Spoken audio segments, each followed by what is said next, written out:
Boa noite. Boa noite.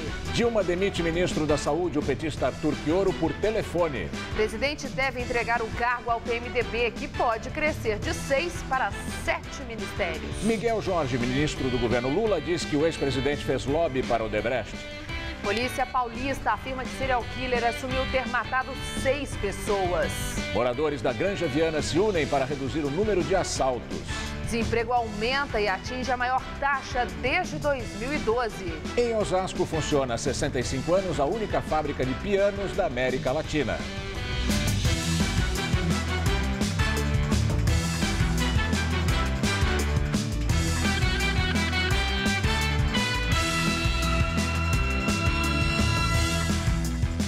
Moradores do Jardim Semíramis, em Cotia, na Grande São Paulo, reclamam do aumento dos assaltos e furtos. O número de casos registrados na delegacia, que atende a região, é quase 5 vezes maior que em outra delegacia que atende os bairros vizinhos.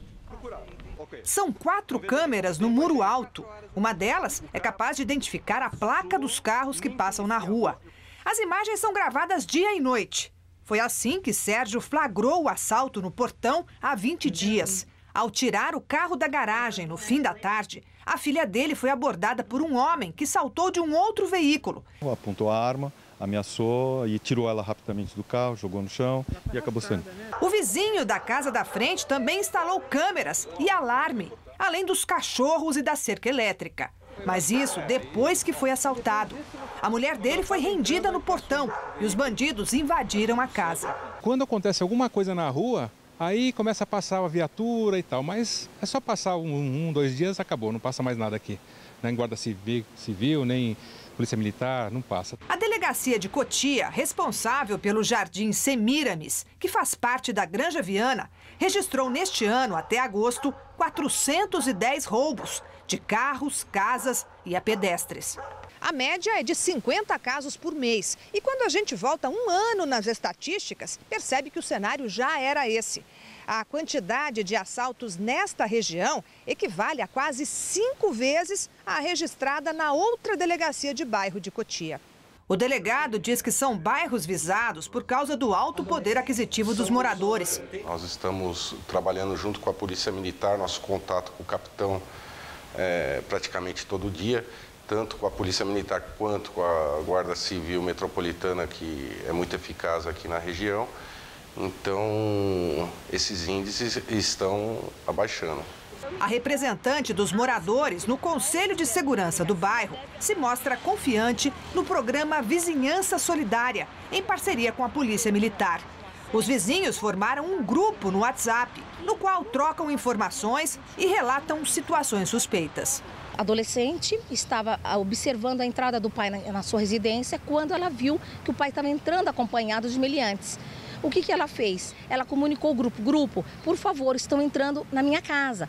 O que acontece? Os vizinhos já acionaram o 90, passaram as informações, em menos de 6 minutos a viatura já estava lá. Ela diz que o bairro tem conseguido ficar semanas sem a ocorrência de assalto, depois que um vizinho passou a tomar conta do outro. A implantação foi em 12 de janeiro. Deste ano, nós ficamos 96 dias sem uma ocorrência. Porque um vizinho, sabendo os hábitos do lado, ele vai saber que aquele carro não pertence a ele, que está parado ali um carro filmado na porta da minha casa, né? A Polícia Militar já está atuando dentro do campus da USP na cidade universitária. Mas nossas equipes constataram 2 cenários diferentes. De dia, muitos policiais. À noite, nenhum foi visto. O colete amarelo é para chamar a atenção mesmo. A ideia é facilitar a identificação dos 34 policiais que passaram a atuar no campus da USP. O modelo de policiamento comunitário foi implantado após um estudante ser baleado pelas costas durante uma tentativa de assalto. Muitos alunos apoiam a iniciativa e o motivo é claro, o medo da violência. Eu não me sinto segura em nenhum momento aqui. Nem de dia? Nem durante o dia. Então eu evito sair muito tarde daqui. Tem vezes que eu acabo saindo um pouco mais cedo da aula para não pegar o circular de noite, não pegar o carro de noite. No entanto, alguns estudantes reclamam do tipo da abordagem tradicional e cobram mudanças no estilo do policiamento. Não pode ser um policiamento invasivo, não pode ser um policiamento racista, homofóbico e nem machista. Os novos policiais têm perfil jovem, parecido com o dos estudantes aqui da USP. Segundo a Secretaria de Segurança Pública, a ideia é criar um vínculo de confiança e de colaboração com os alunos. O treinamento das novas equipes foi inspirado em um modelo japonês de patrulhamento em áreas públicas. Também está prevista a instalação de uma base fixa aqui no campus. Por enquanto, os militares atuam nas bases móveis e circulam de moto, carro e a pé pela universidade. O objetivo é aproximar a polícia da comunidade acadêmica. Porque aí as pessoas sentem mais à vontade e não se ficam muito intimidadas. Ontem à noite, a repórter Sabrina Pires percorreu a cidade universitária por 2 horas e não localizou nenhum policial. Apenas uma viatura de trânsito foi vista. A equipe constatou outro problema grave, a falta de iluminação. Esse caminho aqui liga a Praça do Relógio ao prédio da reitoria, é bem central e também tem outras faculdades aqui próximas, por isso bastante gente passa por aqui. Mas, apesar do corredor ser bastante iluminado, é um breu só dos dois lados. Esse lado aqui, por exemplo, está bem pertinho da avenida, mas vamos tentar apagar a luz, por favor, só para ter uma ideia de como é. Chegando aqui perto, a gente não consegue enxergar nada. Se tiver alguém aqui com alguma má intenção, como já aconteceu, realmente dá muito medo. E é por isso que tem tanta gente assustada de passar por essa região quando anoitece. Eu estudo na Fefelete. Eu não viria comer na ECA sozinha esse horário, sempre com alguém acompanhado. Eu me sentiria bem segura de andar. Complicado, né? Eu acho que tinha que ter, sei lá, mais iluminação, de repente mais guarita, né? A gente traz o essencial, né? Às vezes algumas aulas a gente precisa levar notebook, essas coisas assim, a gente fica um pouco receoso. Procurada, a USP disse que a Polícia Militar iria responder aos questionamentos de nossa reportagem, mas até o momento a PM não se manifestou. A polícia e os bombeiros continuam as buscas na casa do pintor Jorge Luiz Moraes de Oliveira, de 41 anos, na favela Alba, no Jabaquara, zona sul aqui da capital. Na casa foram encontrados corpos e ossadas de pelo menos 7 pessoas. Segundo o advogado do pintor, ele confessou ao todo 6 assassinatos. Jorge Luiz Moraes de Oliveira, preso na última sexta-feira, já havia confessado a morte de Carlos Neto Alves Júnior, de 21 anos. A polícia localizou o corpo de Júnior na casa do pintor e, durante a perícia, foram achados mais 3 cadáveres e uma ossada. Ontem, familiares de uma desaparecida encontraram, por conta própria, outros restos mortais na casa. O pintor negou que os crimes tenham sido motivados por homofobia. A polícia, ele disse que agia sob efeito de drogas e que estaria arrependido. Jorge já havia cumprido pena por quase 18 anos por outros 2 assassinatos, sequestros e formação de quadrilha. Ele estabelece autoria no homicídio de 5 mulheres e mais um homem, que ensejou as investigações. Ele diz o seguinte, que ele compartilhava droga com essas pessoas que eram usuárias. E por ele ter cumprido pena, ele tinha um comportamento no sistema prisional de oposição a qualquer facção. E quando ele compartilhou a droga com essas vítimas, e ele teria medo que elas falassem na comunidade. O ministro das Comunicações, Ricardo Berzoini, do PT, disse que a reforma ministerial deve ser anunciada na quinta-feira. Hoje, de volta dos Estados Unidos, a presidente Dilma Rousseff retomou as negociações com os partidos políticos e se reuniu com o vice-presidente da República, Michel Temer, do PMDB. A expectativa é que Dilma aumente de 6 para 7 o número de ministérios do PMDB para tentar agradar a todas as alas do partido. Amanhã, a presidente deve receber mais uma vez o ex-presidente Luiz Inácio Lula da Silva. E Dilma demitiu hoje o ministro da Saúde, Arthur Quiorio, numa rápida conversa por telefone. A saída de Quiorio já era esperada dentro do rearranjo de forças políticas na reforma ministerial. Mas essa decisão de demitir o ministro foi precipitada por recentes declarações e por evidências de que ele ainda tentava acumular apoios para continuar no cargo. Ontem, Quiorio disse que a verba da saúde acaba em outubro, o que pode levar o setor ao colapso. O ministério deve ser ocupado agora por um deputado do PMDB. E agora vamos ao comentário de política com José Neumann e Pinto. Dilma admitiu o petista Quioro, que era secretário de saúde da Prefeitura de São Bernardo do Campo, pelo telefone, não agradeceu pelos serviços, nenhuma surpresa. Quioro era um ministrinho e Dilma é uma presidente estúpida, é grosseira mesmo, e não reconhece mérito de ninguém a não ser dela mesma. Não é isso que é preocupante. O preocupante é que ela está chocando o ovo da serpente. Por quê? A causa da crise, lá na origem, além do desmazelo das contas públicas, é a corrupção. E a corrupção nasce exatamente dessa barganha política, da troca de cargos, até nos ministérios, por apoio, votos no Congresso. Ninguém vai me convencer que o PMDB, que é o Ministério da Saúde, porque tem grandes planos para resolver o problema da saúde pública brasileira, né? Quer dizer, mesmo que quisesse, não ia me convencer que eu não sou um imbecil. O que o PMDB quer, todo mundo sabe, é a grana do Ministério. O PMDB diz, não sei quantos bilhões o orçamento. Então é isso, ela está investindo naquilo que gera a crise e não no que pode acabar com a crise.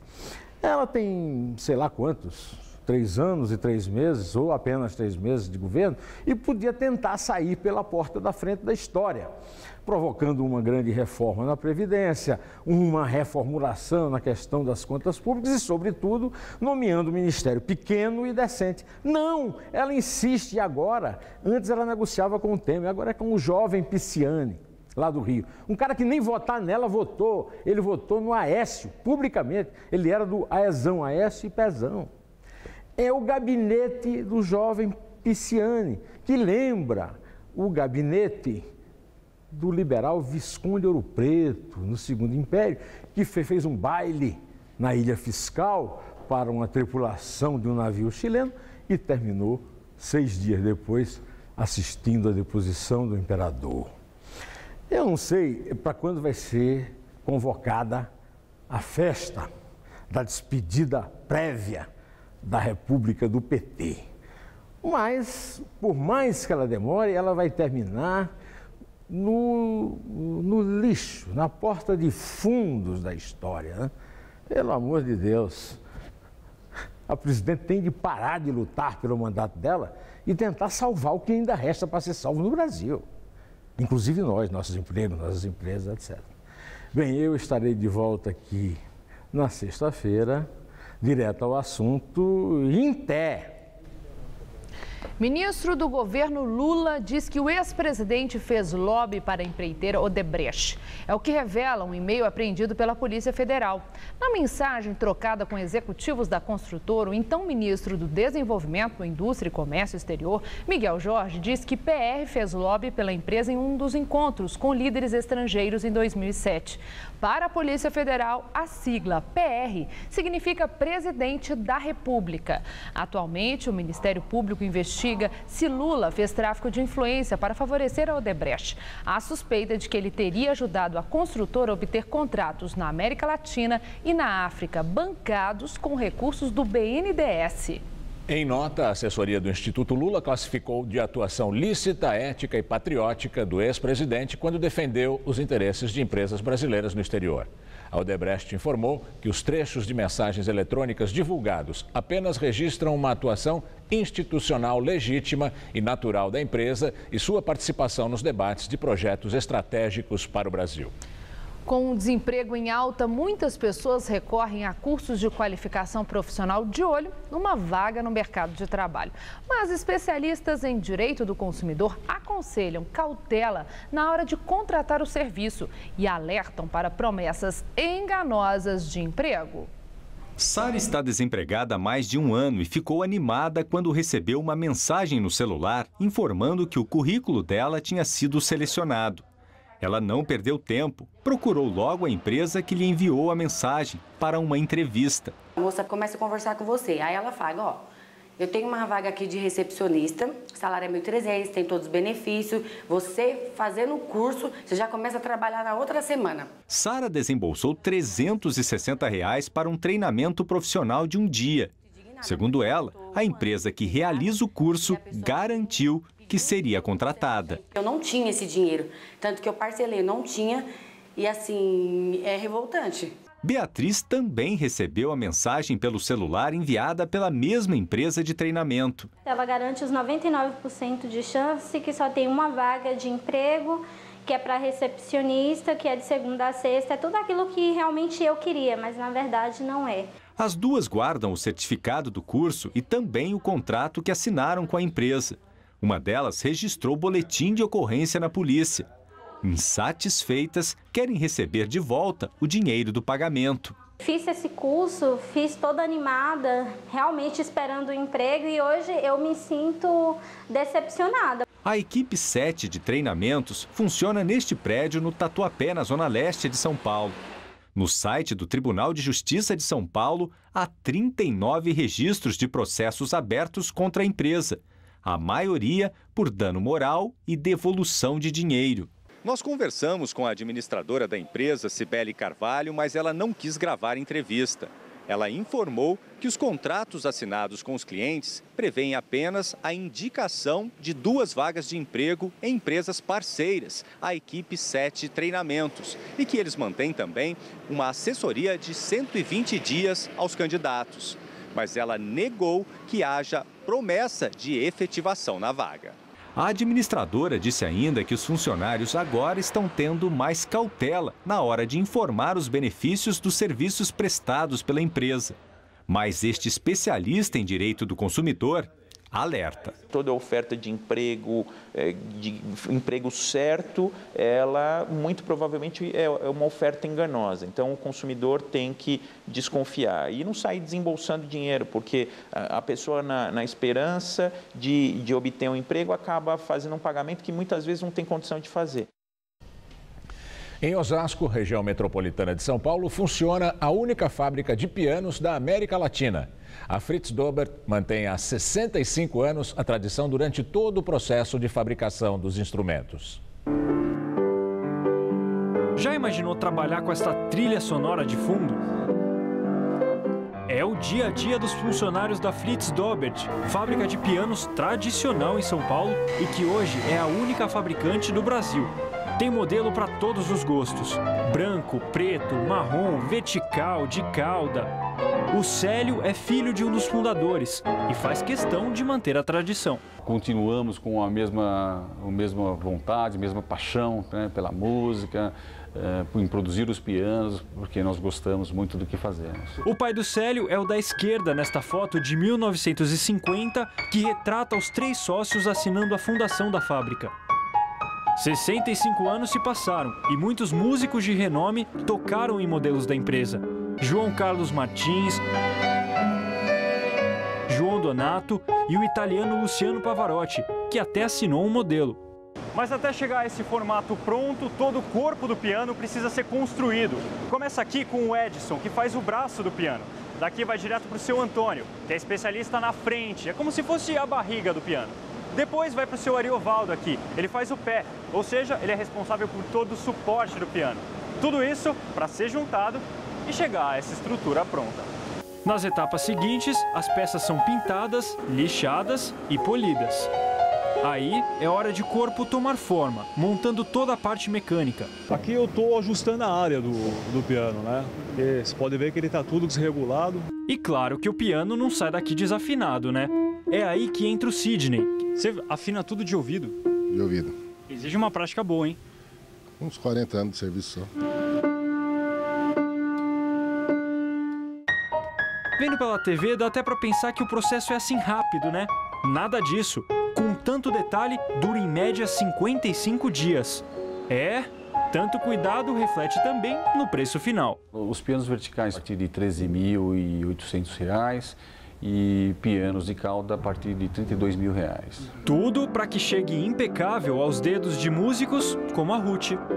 Tem uma tradição, e eu acompanhei assim nos últimos 20, 25 anos, toda assim a melhora da qualidade do piano deles.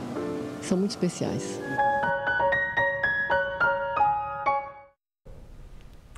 Voltou a esquentar em São Paulo, a máxima chegou aos 27 graus. Com a umidade do ar mais alta, ficou aquela sensação de tempo abafado durante a tarde e choveu em alguns pontos da cidade. E segundo a meteorologia, nós vamos ter mais chuvas durante a semana. Mariana Armentano traz agora os detalhes da previsão. O calor continua, mas a expectativa é de chuva entre muitas aberturas de sol na maior parte do Brasil. Como a umidade do ar voltou a subir, o tempo está bastante abafado e as nuvens ficam mais carregadas pelo país. Só não deve chover nenhuma gota nessas áreas em amarelo. No interior do Nordeste até o norte de Minas Gerais e no centro-sul do Rio Grande do Sul. Nas outras áreas em verde, o dia será de sol e pancadas de chuva, sendo que nessa faixa mais escura, entre o norte gaúcho até o sul do Mato Grosso, são esperadas chuvas mais fortes e até constantes no litoral de Santa Catarina e do Paraná, onde o tempo deve ficar bem fechado nesta quarta-feira. Vai até esfriar um pouco em Florianópolis. Faz só 21 graus amanhã por lá, já no Rio e em Vitória máxima de 31 graus e em Salvador 29 com chuvinha fraca e passageira. Em São Paulo já pode chover desde cedo no oeste e no sul do estado. Nas outras áreas as pancadas acontecem de forma mais pontual, mas ainda podem ser fortes. A sensação de tempo abafado é geral, inclusive aqui na capital.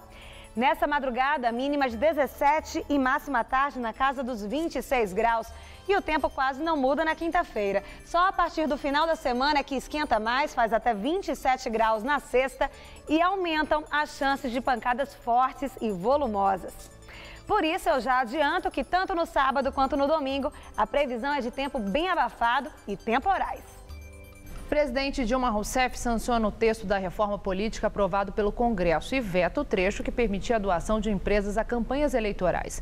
No dia 17, o STF já havia declarado a inconstitucionalidade dessas doações a políticos. Diante dessa decisão da presidente, agora cabe ao Congresso analisar o texto e decidir se mantém ou derruba o veto. A sessão de votação de vetos presidenciais está marcada para amanhã. O presidente da Câmara dos Deputados, Eduardo Cunha, do PMDB, anunciou que deverá rejeitar esta semana 3 ou 4 pedidos de impeachment da presidente Dilma Rousseff por serem absolutamente simplórios. Não está incluído nesse primeiro lote o documento apresentado pelos juristas Hélio Bicudo e Miguel Reale Júnior, encampado pela oposição. Eduardo Cunha afirmou também que o governo é expert em criar crises. O parlamentar avalia que a raiz da crise política está na tentativa de criar partidos artificiais, tirar deputados e senadores das antigas legendas e formar uma nova base governista. A articulação atingiria principalmente o PMDB e estaria sendo comandada pelo ministro das Cidades, Gilberto Kassab. Ele busca recriar o Partido Liberal, visando uma futura fusão com seu partido, o PSD. O governo está, de novo, concordando com o artificialismo de criar um novo partido para canibalizar a base. Isso significa o seguinte, significa que eles não aprenderam nada com a crise política, continuam errando igualzinho. Parece que é um filme que eu já vi. O presidente do PSDB, senador Aécio Neves, criticou as negociações da presidente Dilma Rousseff com os partidos políticos para a reforma ministerial. Aécio disse que Dilma é governada pela lógica do toma lá da cá. A forma como a presidente da República está distribuindo nacos de poder, como numa feira livre, né, distribuindo para quem der a melhor oferta, áreas de tamanha relevância para a vida dos brasileiros, como o Ministério da Saúde, sendo trocado por 20, 30 votos. É a negação de tudo que o Brasil precisava estar vivendo. Essa era a oportunidade do retorno da meritocracia. Direto de Brasília, Josias de Souza fala sobre os resultados ruins da economia e a reforma ministerial. A realidade brasileira está cada vez mais inacreditável. Há uma desconexão entre o que acontece no Brasil e o que se discute em Brasília. O desemprego aumenta, segundo a conta do IBGE, já há 8.600.000 brasileiros sem emprego, a inflação roça os 10%, o dólar continua nas alturas, a economia definha e o déficit público só aumenta. Mas ninguém no Brasil está autorizado a ser pessimista. Em Brasília, Dilma Rousseff se acerta com o PMDB. Para não desagradar nenhuma ala do partido, a presidente cogita dar mais uma pasta ao PMDB. Em vez de 6 ministérios, 7 ministérios para o PMDB. Entre eles, o sacrossanto Ministério da Saúde. Os candidatos a ministros são precários, os projetos são inexistentes e a reforma ministerial é de 5ª categoria. Mas com ela, diminui muito as chances de passar um impeachment. Com isso, o ministro Joaquim Levy, da Fazenda, ganha fôlego para tocar o seu plano, que ele hoje batizou de Plano 1, 2, 3. 1, mais ajuste fiscal e mais recessão. 2, se tudo der certo, queda dos juros. 3, se tudo funcionar, retomada dos investimentos e crescimento econômico. Tudo isso muito demorado, muito lento, coisa para 2 anos ou mais. Mas ninguém no Brasil pode deixar de ser otimista. Evidentemente, o otimismo está condicionado à satisfação do PMDB. Um erro de cálculo de Dilma pode colocar tudo a perder. Um ministério a menos para o PMDB e todos voltaremos a ser pessimistas. A realidade brasileira está cada vez mais inacreditável. Boa noite. O déficit primário do governo federal atinge 14 bilhões de reais até agosto, no pior desempenho em 19 anos. O resultado divulgado hoje pelo Tesouro Nacional engloba também Banco Central e INSS. Só no mês de agosto, as contas públicas tiveram despesas maiores que receitas em mais de 5 bilhões de reais. Esse foi o 4º mês seguido de déficit. O dólar chegou a bater hoje em R$ 4,15, mas depois recuou e fechou o dia cotado a R$ 4,05, baixa de 1,23%. A alta da moeda americana foi contida pelos leilões do Banco Central e também pela divulgação do resultado nas contas públicas. Apesar do déficit, o número foi melhor do que era esperado pelo mercado. Número de mortes no trânsito de São Paulo tem queda de 18,5% no primeiro semestre deste ano, em relação ao mesmo período de 2014. Alguns especialistas dizem que essa diminuição se deve também à crise econômica e, portanto, à redução de veículos nas ruas. Mas o prefeito Fernando Haddad atribui o resultado ao conjunto de políticas implantadas recentemente pela CET, a Companhia de Engenharia de Tráfego. A prefeitura promete plantar uma árvore a cada vida salva no trânsito de São Paulo. O balanço divulgado hoje mostra que no primeiro semestre do ano foram 118 mortes a menos que nos 6 primeiros meses de 2014. O que está acontecendo em São Paulo é aquilo que a teoria dizia que ia acontecer. A teoria sobre mobilidade dizia a redução de velocidade diminui os acidentes e melhora o trânsito, ao contrário do que pensa o senso comum. Os que estão de bicicleta foram os mais poupados, quase 50% de redução de ciclistas mortos. Já os que vão de moto continuam a ser os que mais morrem nas ruas da capital. Foram 189 motociclistas mortos agora, ante 220 no ano passado. Segundo o prefeito, além das vidas, foram economizados o equivalente a 70 leitos hospitalares, que deixaram de receber os acidentados. Uma economia da ordem de 40 milhões de reais para o município. Embora as mortes no trânsito tenham caído 18,5% do primeiro semestre, São Paulo ainda tem um longo caminho pela frente para alcançar a meta proposta pelas Nações Unidas para a segurança viária. Ou seja, 6 mortes no trânsito a cada 100 mil habitantes. Antes, o número aqui na capital era de 12, chegou a 10 e agora estamos na casa dos 9. Mas para alcançar o compromisso que a prefeitura promete, muita fiscalização. O que existe, na verdade, é que você tem 70% das pessoas que não tem nenhuma multa na cidade de São Paulo. Você tem 5% que comete 50% das infrações, tá certo? Então, veja, 5% comete 50% de infração, o que tem uma indústria de infratores e que é uma minoria. É esses que nós temos que pegar. Sobre a melhora nos congestionamentos e a maior fluidez dos veículos, o prefeito Fernando Haddad questiona a opinião de especialistas. Estudiosos dizem que o trânsito melhorou como reflexo da crise econômica em São Paulo. Gente que ou está desempregada e não sai mais para trabalhar, ou economiza com a gasolina e estacionamento e vai de transporte público. O problema econômico é o Brasil inteiro. Nós ligamos para a Companhia de Trânsito do Rio, perguntando se eles tinham detectado alguma queda de lentidão, a resposta foi negativa. Ligamos para várias cidades perguntando, houve queda de lentidão? Quer dizer, e a resposta foi negativa. Então, só em São Paulo aconteceu isso?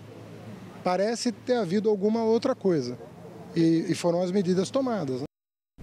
Justiça de São Paulo bloqueia R$2.700.000 em bens da ex-auditora fiscal da Prefeitura, Paula Nagamate, investigada no caso da máfia do ISS, o Imposto sobre Serviços.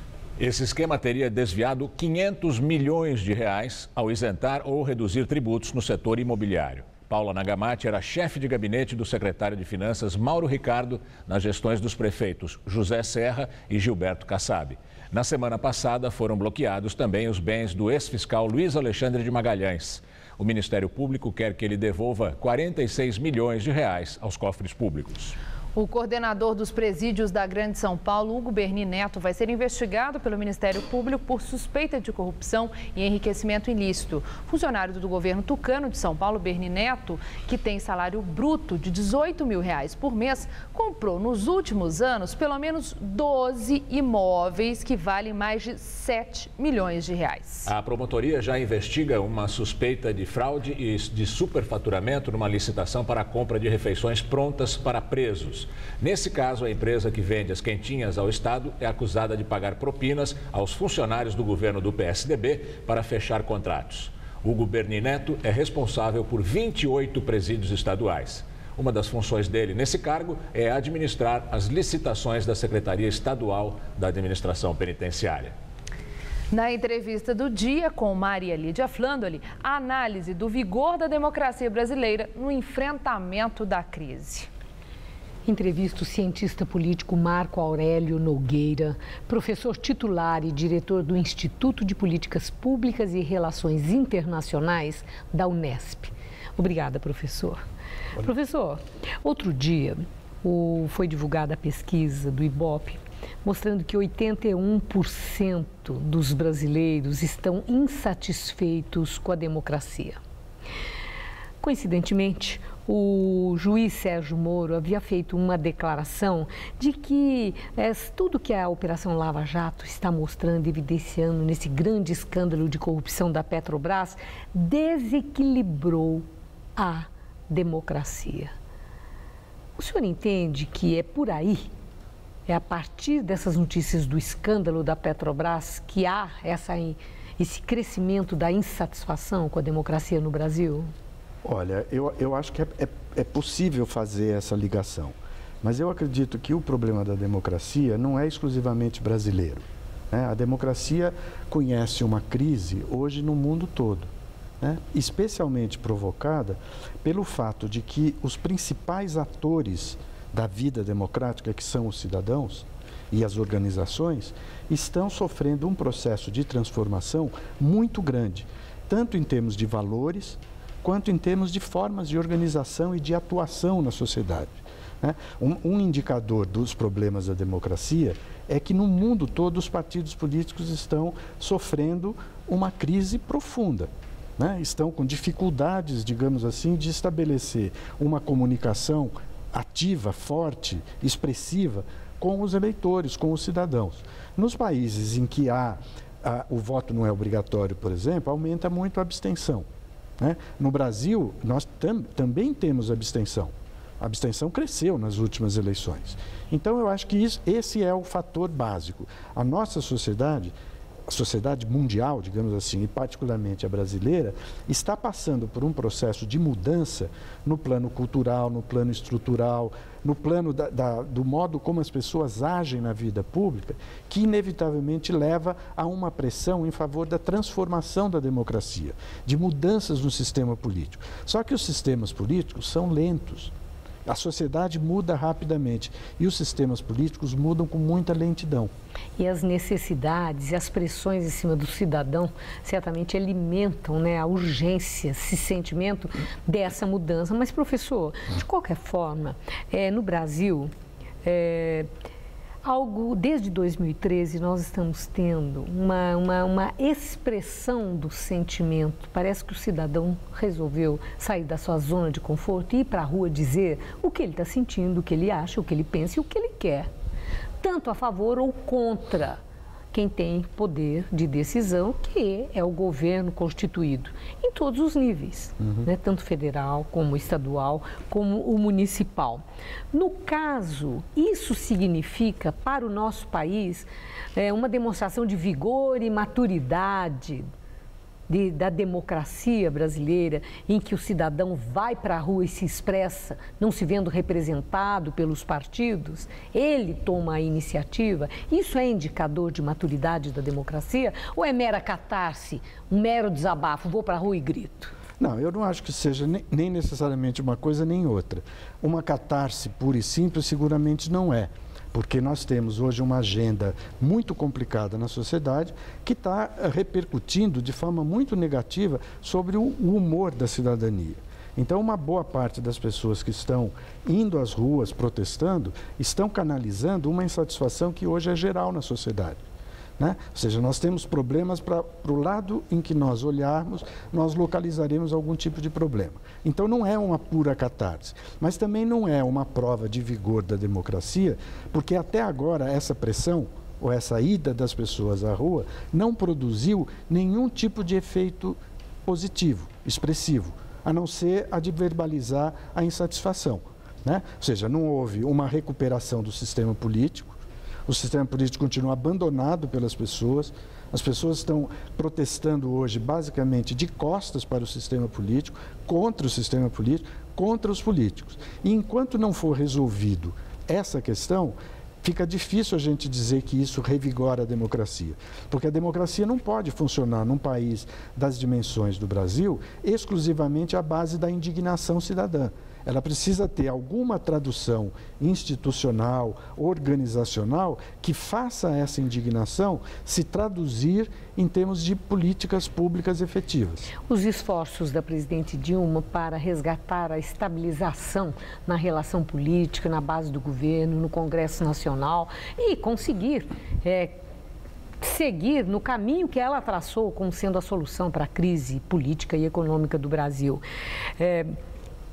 A presidente mostra que está de fato segura, não se sente sozinha, apoiada pelos movimentos sociais, ou ao ceder nessa negociação, nesses acordos, ao ceder ministérios, atender exigências dos partidos, PMDB e PT principalmente, que são os principais da base, a presidente estaria se curvando e se entregando nas mãos dele, como dizem na oposição, como se ela dissesse: governem por mim, pois eu não consigo mais governar. Como é que o senhor vê isso? Eu acho que tem um pouco dessa última coisa, sim. Até porque a presidente, hoje, ela faz parte de um governo que perdeu de forma muito abrupta e muito rápida, né, todas as bases de sustentação que tinha acumulado ao longo dos últimos 12 anos.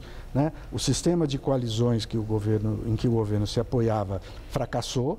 Ele hoje está todo esburacado, digamos assim, com muitas dificuldades de dar respostas efetivas ao governo, de suporte ao governo, e a sociedade se divorciou da política. E se divorciou particularmente da política na forma de atuação do governo Dilma. Então, ela de fato está fazendo uma operação hoje de busca meio que desesperada de um apoio político que ela perdeu de forma muito rápida. E a atuação na base do desespero nunca leva às melhores soluções. Né? Quando você opera politicamente, que é um campo de racionalidade, né, de uma maneira ou muito emocional, ou muito destemperada, ou muito errática, você dificilmente vai conseguir produzir resultados. Não é à toa que o governo já tem 10 meses, né, e até agora ele continua batendo cabeças, com dificuldades de acertar o passo, acertar o ritmo. Agora, professor, para encerrar, o senhor acredita que a presidente Dilma possa atender aí algumas sugestões que já têm aparecido de diferentes momentos, de se juntar-se, sentar-se ao lado de Fernando Henrique, de Lula e de Temer e juntos fazerem um amplo acordo para começar a trilhar numa direção que restabeleça possibilidade de superação da crise, tanto a política como a econômica? Olha, eu gostaria que ela fizesse esse movimento. Mas o senhor vê algum indicador que possa haver um gesto de grandeza, não apenas dela, mas deles também, pondo de lado os seus interesses político-eleitorais e pensando, sim, que o país precisa sair desse buraco? Eu acho que indicadores disso não se tem. Não tem? Não se tem porque nós continuamos num ambiente político tão polarizado quanto há um ano atrás, quando nas eleições de 2014. Claro, é uma polarização um pouco diferente, porque são situações novas que são aí, desafios novos, então, mas o quadro continua o mesmo. O governo fala A, o PSDB, a oposição, fala B, e o contraste acaba inviabilizando muitas vezes a conversa. Por mais que um ou outro do governo ou da oposição faça sugestões no sentido do acordo coletivo nacional e assim por diante. É um momento difícil para que isso aconteça, sim, pelo acumulado de polarização que a gente teve, né?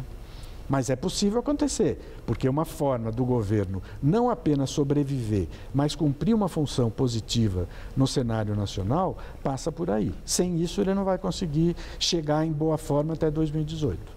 Obrigada, professor. Uma boa noite. Boa noite. Estela. Em encontros paralelos à Assembleia Geral da ONU, os países da coalizão internacional discutem o combate ao Estado Islâmico. E os presidentes Barack Obama e Raul Castro se reúnem pela primeira vez desde a reabertura das embaixadas. Obama e Castro se encontraram na sede da ONU em Nova York. O tema principal foi o embargo à Havana, em vigor desde 1960. Obama voltou a dizer que o embargo nunca deveria ter existido e disse estar confiante de que o Congresso americano, de maioria republicana, vai votar a favor de levantar as sanções em breve. Castro reiterou que, para a normalização das relações, os Estados Unidos também precisam devolver a Cuba o território da base naval de Guantánamo. Na véspera, Obama esteve com Vladimir Putin. O Kremlin admitiu que os laços entre Washington e Moscou não estão em seu melhor momento, mas expressou vontade de cooperar com os Estados Unidos para solucionar crises.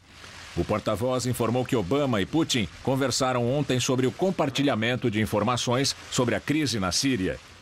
Obama dirigiu uma cúpula sobre o Estado Islâmico e o extremismo violento. Ele voltou a dizer que, para vencer o Estado Islâmico, o presidente Bashar al-Assad tem que deixar o poder. E afirmou que os extremistas vão acabar perdendo porque não tem nada a oferecer, além de violência e morte. Mas a derrota ainda vai demorar. E agora vamos ao comentário de política internacional com João Batista Natali. Vejamos mais uma vez a guerra civil da Síria. Já são 4 anos e meio e um banho de sangue. São 250 mil mortos e 1 milhão de feridos. E ainda 4 milhões de sírios que se refugiaram nos países vizinhos ou conseguiram chegar até a Europa. Pois bem, a Síria esteve no centro dos discursos que Barack Obama e Vladimir Putin fizeram ontem na Assembleia Geral da ONU, como vocês acabaram de ver. O presidente americano lidera uma coalizão militar que acredita que só a deposição do ditador Bashar al-Assad poderia pacificar o país. Ao lado de Obama estão os governos da Turquia, Arábia Saudita, Reino Unido, Catar e França. O que é então que a Rússia de Vladimir Putin está fazendo por lá? A Rússia apoia o ditador Assad e há 2 semanas ela tem bombardeado posições de inimigos do ditador. O presidente russo disse hoje que também poderá participar do esforço aéreo para a destruição de bases do Estado Islâmico. Isso é quase engraçado. Como os americanos também bombardeiam áreas controladas pelo grupo terrorista, esse monte de países, por razões diferentes, teria o mesmo objetivo. Isso sem esquecer do Irã, que também quer ver o Estado Islâmico pelas costas. Mas a Rússia tem segundas intenções.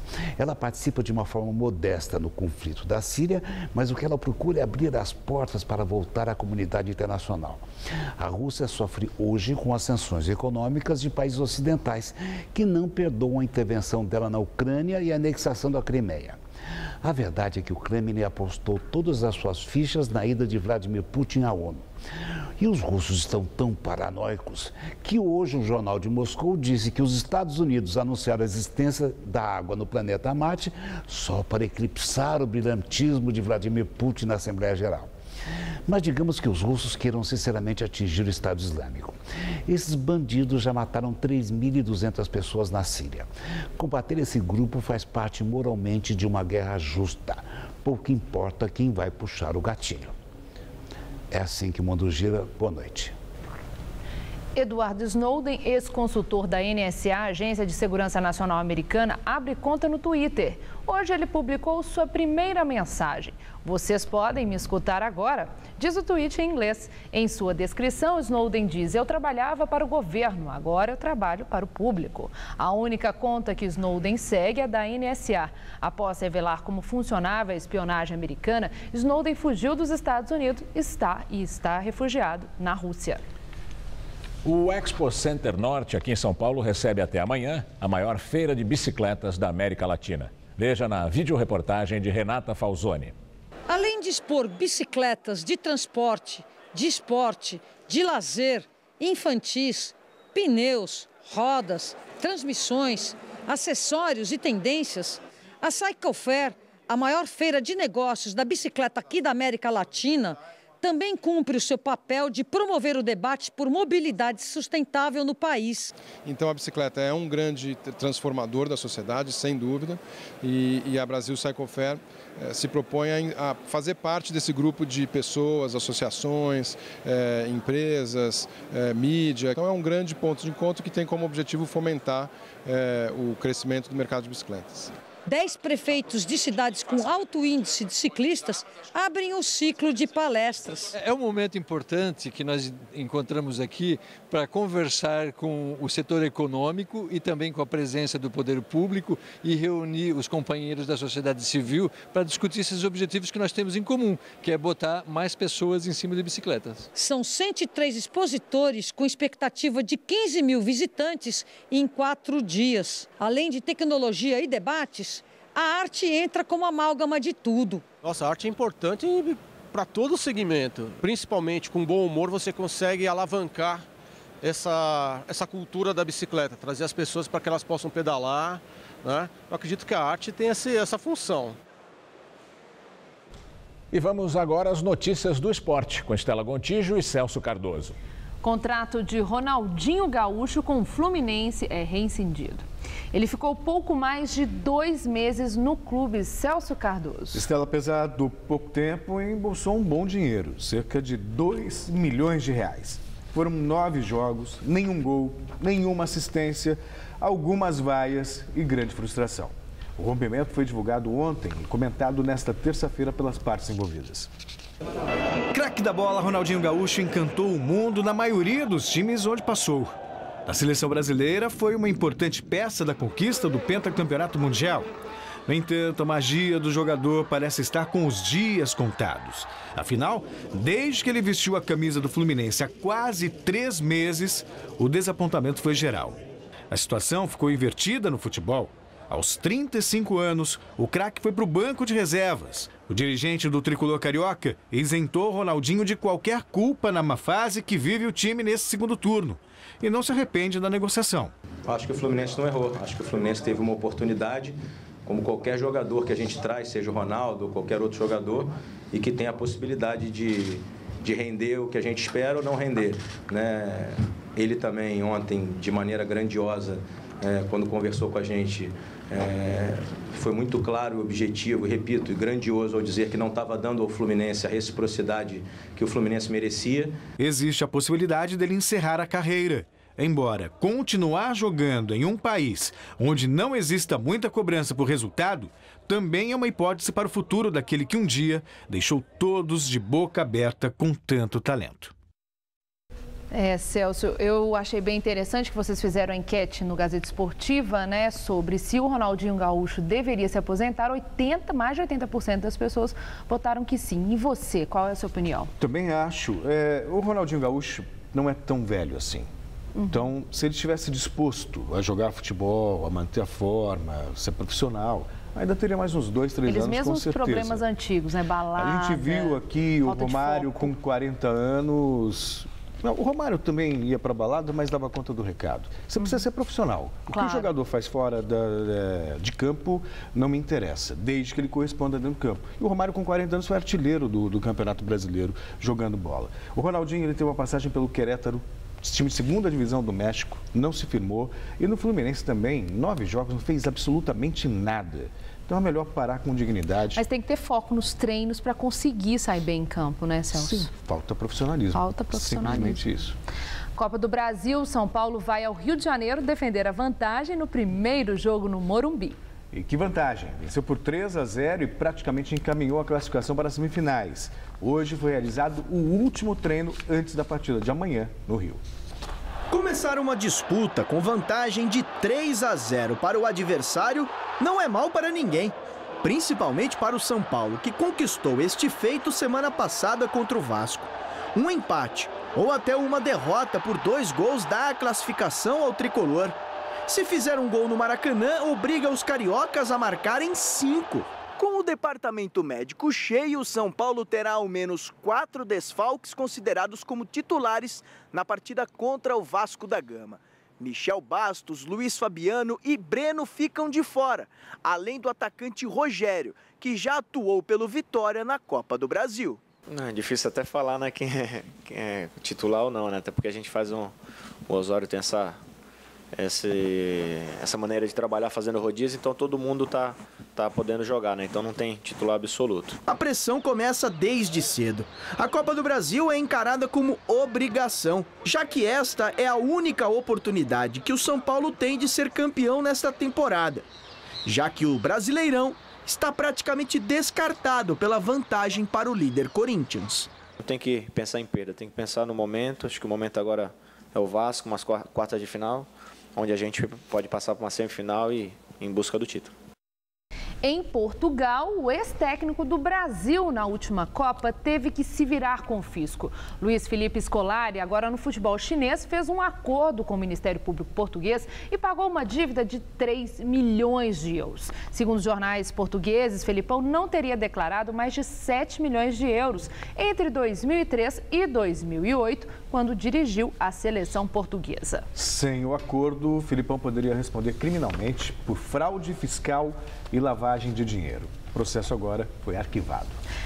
Porsche importado por Neymar em 2011 está apreendido pela Receita Federal desde o ano passado.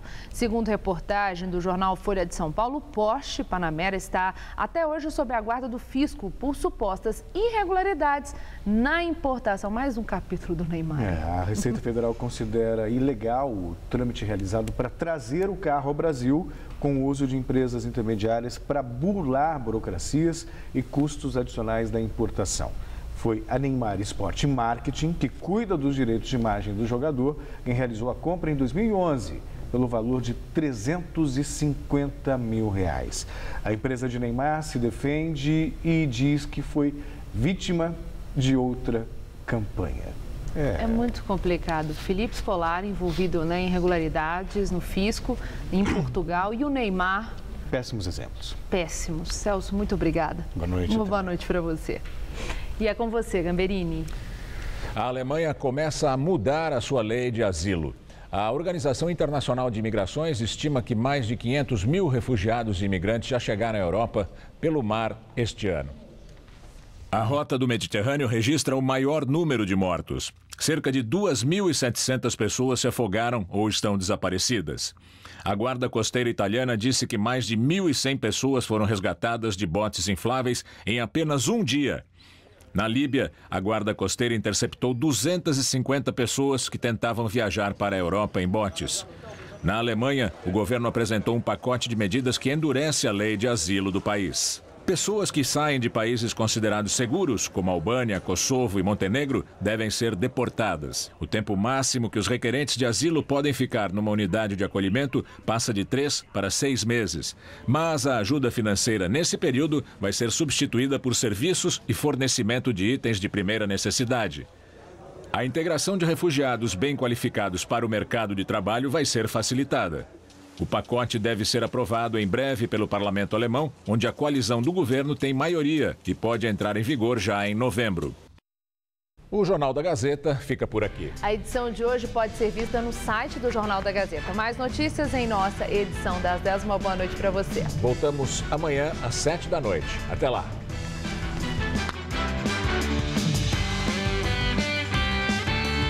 O escritor Eric Nepomuceno conversa com Fabrício Carpinejar em A Máquina, hoje, 11h30 da noite.